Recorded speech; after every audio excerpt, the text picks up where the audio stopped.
Ребята, по прошествию нескольких месяцев, став обладателем Zoli Z, хочу сказать вам только положительные рекомендации за это ружье.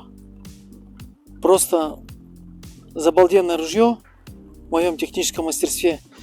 Бывают все-таки вещи, которые я не могу описать словами, но могу сказать, ребята, что ружье очень тяжелое для меня.